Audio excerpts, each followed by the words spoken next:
கூடியிருக்கும் அனைவருக்கும் காலை வணக்கங்கள். ஒரு காலை பொழுதில் resource centre for differently abled RCDA Loyola கல்லூரியினுடைய இன்க்ளூசிவ் எஜுகேஷன் என்ற தலைப்பில் empowering the differently abled technologies என்ற இந்த ஒரு தேசிய கருத்தரங்கில் கலந்து கொள்வதற்கு எனக்கும் வாய்ப்பு அளித்ததற்காக முதலில் உங்களுக்கு நன்றி சொல்லி தொடங்க வேண்டும் என்று தான் நினைக்கிறேன். நான் லயோலா கல்லூரியில் எப்பொழுது எந்த நிகழ்ச்சி கேட்டாலும் ஒப்புக்கொள்வது வழக்கம். ஏன்னா நான் மதுரை அமெரிக்கன் கல்லூரியில் என்னுடைய இளங்கலை படித்தேன். அதை போல் எனக்கு என் கல்லூரி மதுரை அமெரிக்கன் கல்லூரிக்கு சென்றதை போன்ற ஒரு உணர்வை தருவது என்பது சென்னையில் 2 இடம். ஒன்று சென்னை கிறிஸ்தவ கல்லூரி, 2வது லயோலா கல்லூரி 2.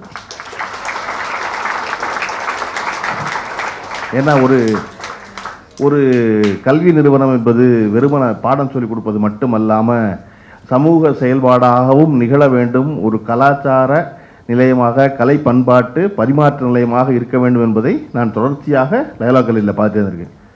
நீங்கள் இன்னைக்கு இந்த ஊரில் ஒரு சிக்கல் இருக்குது அப்படின்னா அந்த சிக்கலுக்காக குரல் வரும் முதல் கல்வி நிறுவனம் எதுன்னு பார்த்தீங்கன்னா லயோலா கல்லூரியிலிருந்து முதல் குரல் வரும். ஏன்னா படிக்கின்ற மாணவன் என்பவன் பாடம் மட்டும் படிப்பதில்லை, பாடத்தோடு சேர்ந்து தன் வாழ்க்கையையும் தன் சமூகத்தையும் பிறரை எவ்வாறு நடத்துகிறோம் என்பதையும் இருக்குல்ல, அதையும் தான் ஒரு கல்வி நிறுவனம் கற்றுக் கொடுக்கணும். அந்த வகையில் இன்றைக்கி தமிழ்நாட்டிலேயே எந்த கல்லூரியும் செய்யாத ஒரு விஷயம் இருக்குல்ல, அதாவது இந்த resource centre for differently abled RCDAங்கிற ஒரு விஷயம் வச்சு இந்த சென்டர் நடத்துகிற ஒரே ஒரு கல்லூரி தமிழ்நாட்டில் லயோலா கல்லூரி மட்டும்தாங்கிறதுல அதில் நான் கலந்துக்கிறேங்கிற பெரிய மகிழ்ச்சி. லயோலா கல்லூரி நிர்வாகத்துக்கு பெரிய நன்றி. 2வது லயோலா கல்லூரி மட்டும் இல்லாமல் இன்றைய நிகழ்ச்சி நான் ப்ரொஃபஸர் கவிதா சொன்ன உடனே முதல்ல வேறு வேலைகள் வழக்கம் போல் எப்பொழுதும் கல்லூரிகளில் எல்லா வேலையும் முடிச்சுட்டு கடைசியில் தான் ஒரு சீஃப் கெஸ்ட் தருவாங்க. ஏன்னா சீஃப் கெஸ்ட் முக்கியம் இல்லை, நீங்கள் கலந்துக்கிறதா முக்கியம், கான்ஃபரன்ஸ் தான் முக்கியம், அதில் என்ன பேசுகிறதா முக்கியங்கிறதுனால அவர்களை எல்லாம் முடிவு பண்ணிவிட்டு அதுக்கப்புறம் தேடினோடனே ஒரு 3 நாள் முன்னாடி தான் என்கிட்ட சொன்னாங்க இந்த மாதிரின்னு.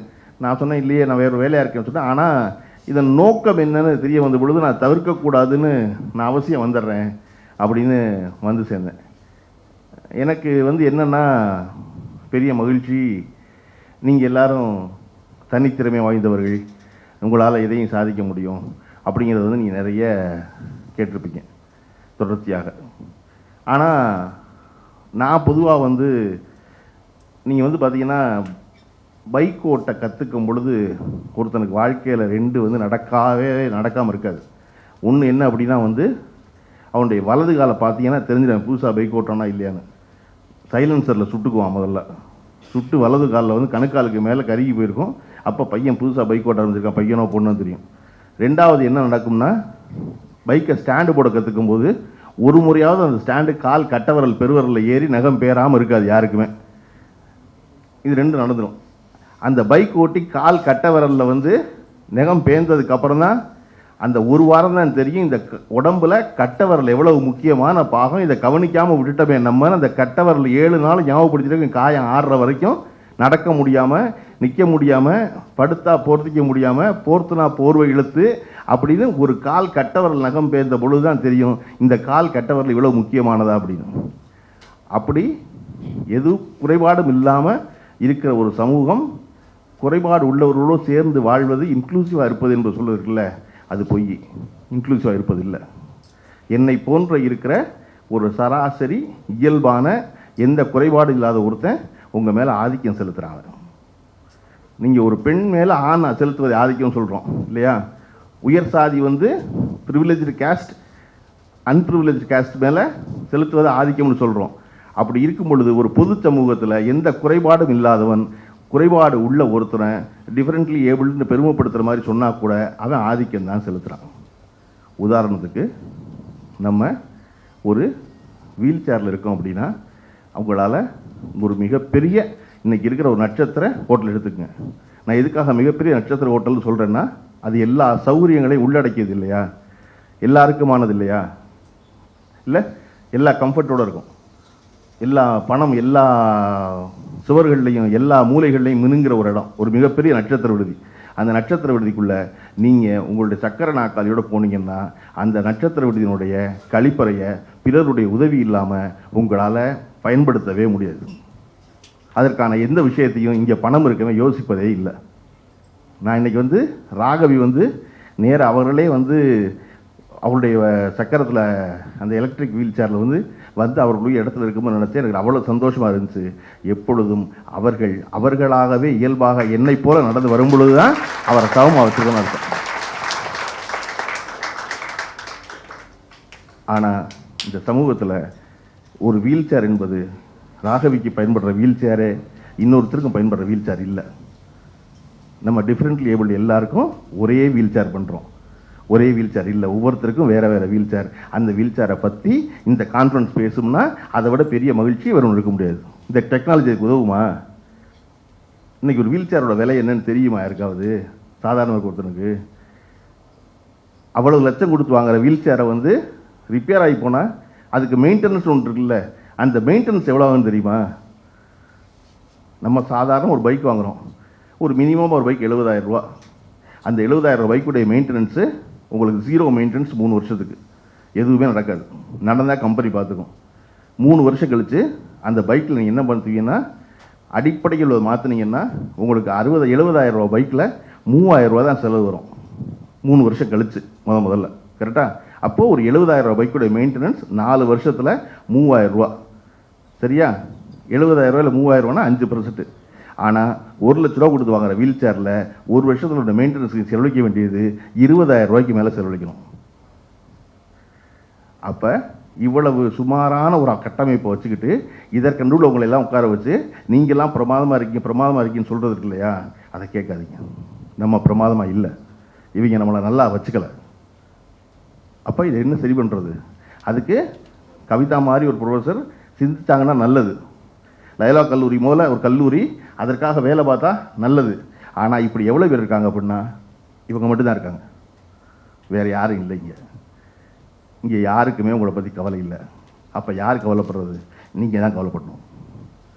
நீங்கள் எல்லாம் படிக்கிறீங்க, பிஹெச்டி பண்ணுற ஒருத்தர் பிகாம் படிக்கிறாரு அப்படின்னு அந்த மாஸ்டர் ஆஃப் செரிமனியாக இருக்க பையன் ப்ரொஃபஸர் பிரின்சிபால் பேசிக்கிட்டு இருக்கும்போது பின்னாடி உட்காந்து தன்னுடைய பிரெயில் எழுத்துக்களில் வச்சுக்கிட்டு அடுத்து பேச வேண்டியது மனப்பாடம் பண்ணிட்டு பார்க்குறது ரொம்ப சந்தோஷமாக இருந்துச்சு. நம்ம வந்திருக்கிறது இந்த வேலை, நம்ம கையில் ஒரு காகிதம் இருக்குது, அதை படித்து ரெடியாகி எந்த பிசுறும் இல்லாமல் பேசிடணும்னு ஒரு வேலை பார்த்துக்கிட்டே இருப்பது இல்லையா, அந்த உழைப்பு தான் உங்களை அடுத்தது கொண்டு சேர்க்கும்.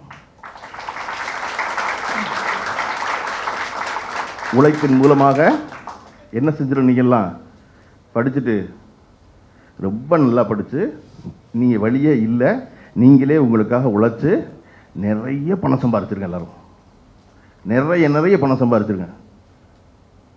பணத்தில் என்ன இருக்குது அப்படின்னு எவனா சொன்னான்னா சரிப்பா நீ சம்பாதிக்காத நான் சம்பாதிக்கிறேன்னு சொல்லிடுவேன்.